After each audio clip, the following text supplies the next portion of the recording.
Қайырлы күн. Шығыс Қазақстан облысы әкімдігінің білім басқармасы, геологиялық барлау колледжі, пән биология негіздеріндегі химия, оқытушы Успанова Айгүл Қанатовна. Тақырыбы жер тарихы және оны зерттеу әдістері. Өткен сабақтағы материалдарды қайталайық. Тірі ағзалардың қазба қалдықтарын зерттейтін ғылым. Палеонтология. Жылқы эволюциясын зерттеген ғалым. Ковалевский. Ірі жүйелік топтардың қалыптасу процесі макроэволюция деп аталады. Құрылысы мен шығу тегі бірдей ұрық бастамасынан дамитын мүшелер гомологтық мүшелер. Ұрықтың дамуын зерттейтін ғылым эмбриология ғылымы. Қызметі ұқсас, шығу тегі әртүрлі мүшелердің атауы аналогтық мүшелер. Туыс формалардағы белгілердің ажырау процесі дивергенция. Организмдердің туыстық жағынан алыс болғанымен мекен тіршілік ортасы бірдей, сыртқы пішіннің бір-біріне ұқсас болуы конвергенция. Организмдердің жалпы құрылым деңгейін күрделендіріп, жоғары сатыға көтеру. Параморфоз. Биологиялық құрылым деңгейін күрделендірмей, өзгертпей, белгілі бір орта жағдайына бейімделушілік. Видеоадаптация. Организмдердің құрылым деңгейінің қарапайымдануы. Дегенерация. Эволюцияда туыстық жағынан жақын организм топтарының ұқсас белгілерінің бір-біріне тәуелсіз дамуы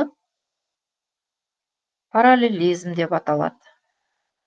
Үш башпайлы жылқының атауы эогипус. Түрдің немесе басқа систематикалық топтың тіршілік үшін күреске жетуі биологиялық прогресс деп аталады. Тіршіліктің ортасына бейімделу деңгейінің төмендеуі биологиялық регресс. Келесі. түсініктерді сәйкестірейік. Арғы тегінен қалған белгілер. Түрдің немесе систематикалық топтың тіршілік үшін күреске жетуі. Тіршіліктің ортасына бейімделу деңгейінің төмендеуі. Бұл организмде тіршілік ету барысында белгілі бір ортаға көптеген ұсақ бейімделулердің пайда болуы. Бірінші, арғы тегінен қалған қалдық белгілер қалай аталады? Рудимент деп аталады. Екінші, түрдің немесе басқа систематикалық топтың тіршілік үшін күресте жеңіске жетуі биологиялық прогресс деп аталады.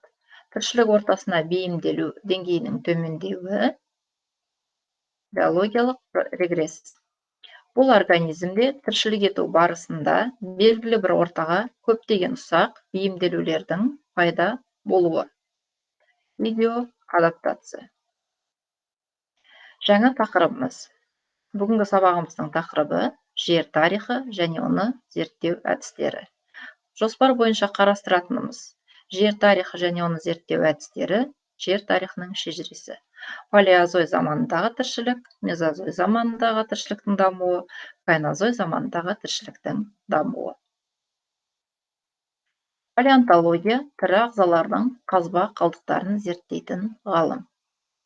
Палеонтолог ғалымдар организмдерді өткен дәуірде жер қабатында тасқа айналып, сақталып қалған қалдықтарын зерттейді. Геологиялық қабаттар жер тарихының шежіресі. Жер тарихының шежіресі.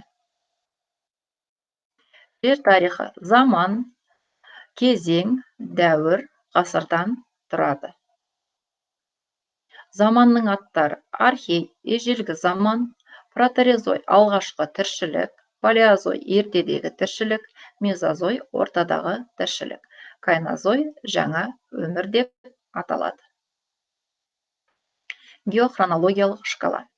Геохронологиялық шкалаға тоқталатын болсақ, барлық кезеңдер, дәуірлер, ғасырлар өзінің геологиялық картаға байланысты, яғни осы шкалаға байланысты түстермен беріледі.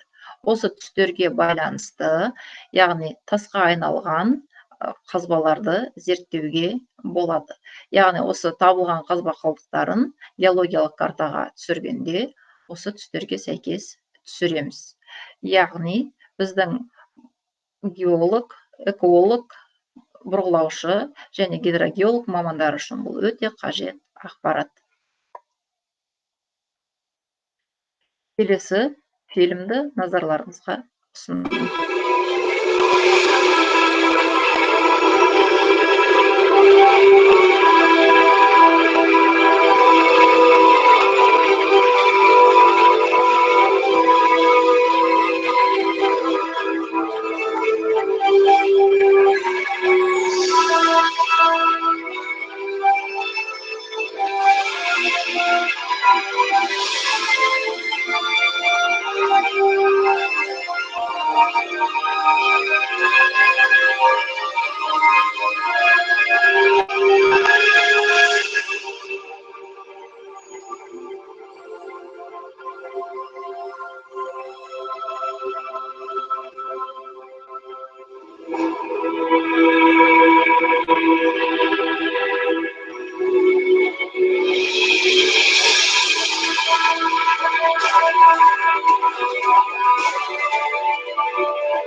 Осы фильмді тамашалағандай, егер адам пайда болған жер тарихын 1 жылға 12 айға сыйғызатын болсақ, онда тіршілік март айында пайда болды, ал адам, яғни жаңа жылға 31 декабрьдің, яғни 12-ге 20 минут қалған уақытында пайда болғанын көруге болады екен.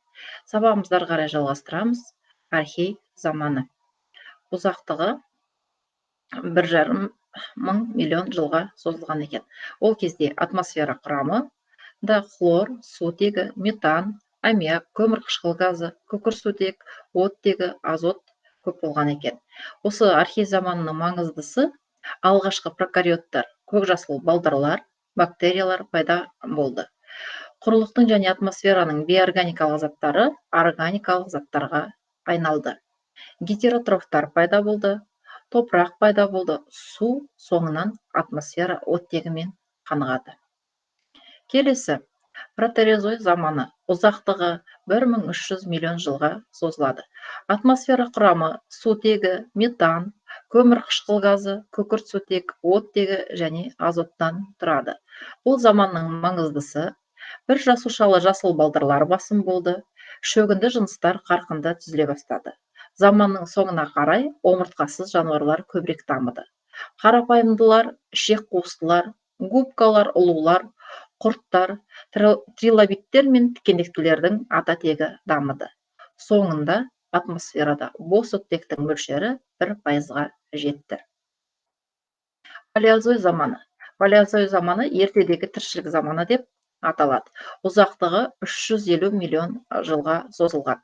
Атмосфера құрамын қарастырсақ, қазіргі атмосфера құрамына ұқсас. Заманның маңыздысы. Бірінші, Кембрийде көпшілік ағзалар суда өмір сүреді.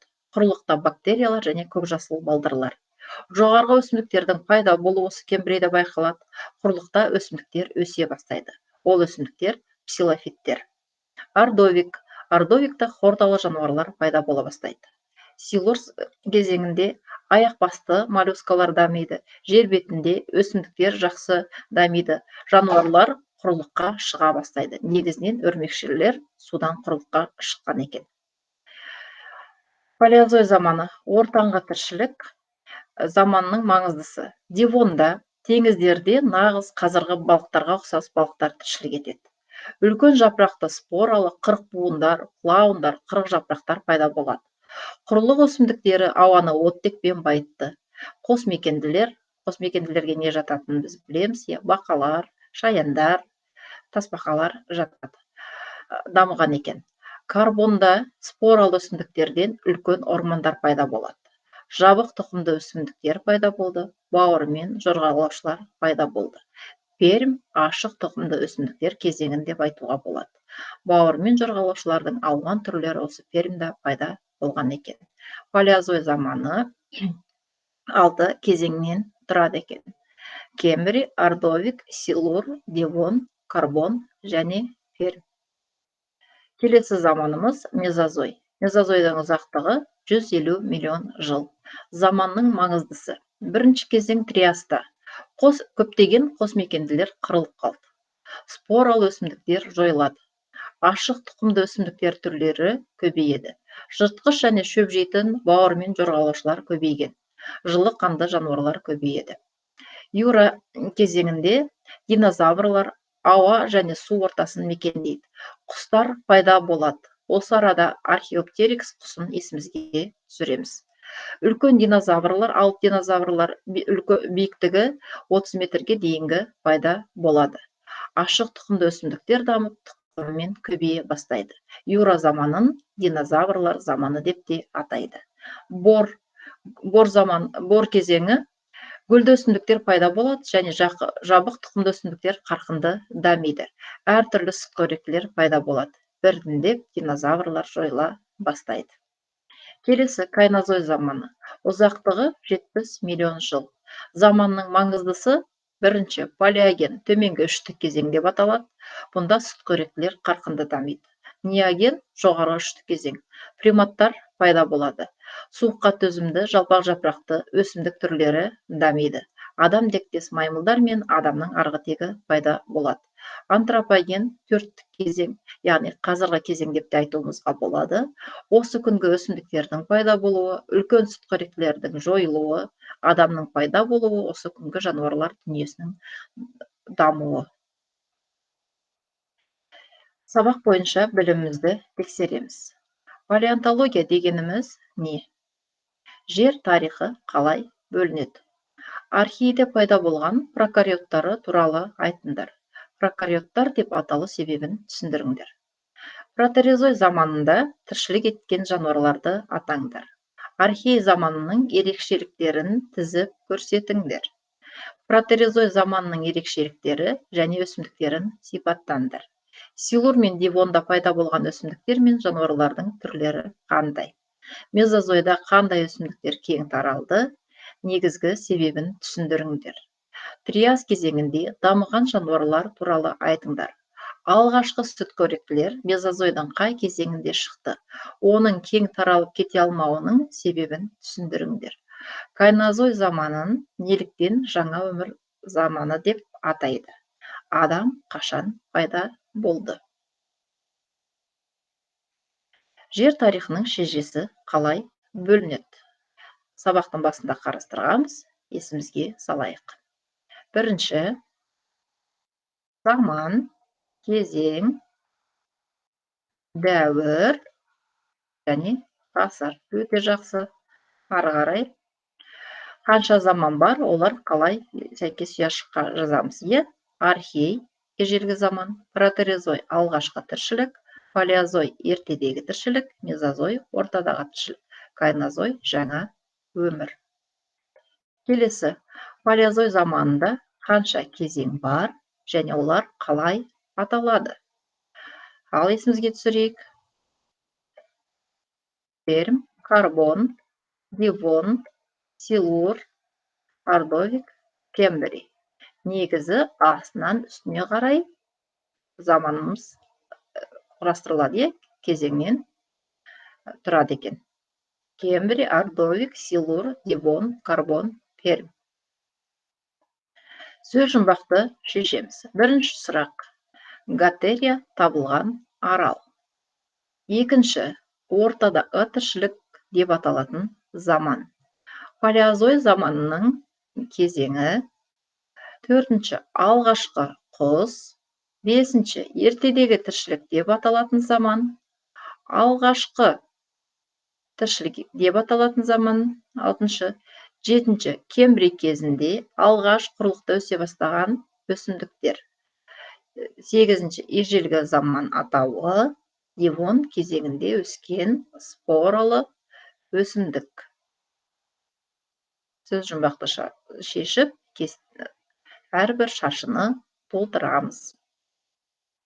Үйге тапсырма. Конспект оқу, сұрақтарға жауап беру.